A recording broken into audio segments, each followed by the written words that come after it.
Welcome to part 1 of The Very Noisy Night by Diana Hendry and illustrated by Jane Chapman. It was the middle of the night, and Big Mouse was fast asleep in his big bed. Little Mouse was wide awake in his little bed. Big Mouse, called Little Mouse. I can hear something rushing around the house, huffing and puffing. Big Mouse opened one eye and lifted one ear. It's only the wind, he said. Can I come into your bed?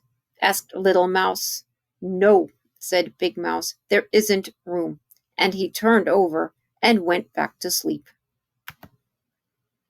Little Mouse lay listening to the wind, and then suddenly, between a huff and a puff, came a tap, tap, tap. Little Mouse climbed out of bed, opened the front door just a crack, and peeped out. Whoosh went the wind, but there was no one outside. Big Mouse, called Little Mouse. I can hear someone tapping. I think there's a burglar on the roof. Big Mouse got out of bed and opened the bedroom curtains. Look, he said, it's only a branch tapping on the window. Go back to sleep. Can I come into your bed? Asked Little Mouse. No, said Big Mouse. You wriggle.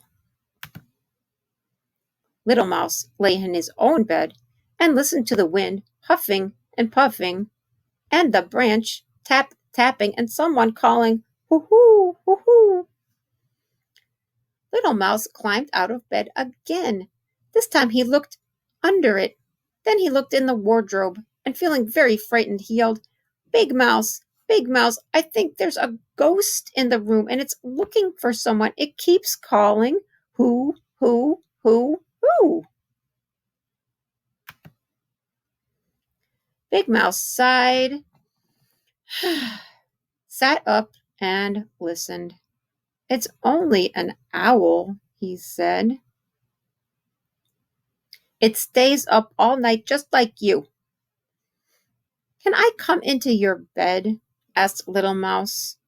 No, said Big Mouse. Your paws are always cold. Big Mouse pulled the blanket over his head and went back to sleep. Little Mouse got back into his own bed. And boys and girls, that's the end of part 1. Why don't you think about what you think will happen next? And stay tuned for part 2.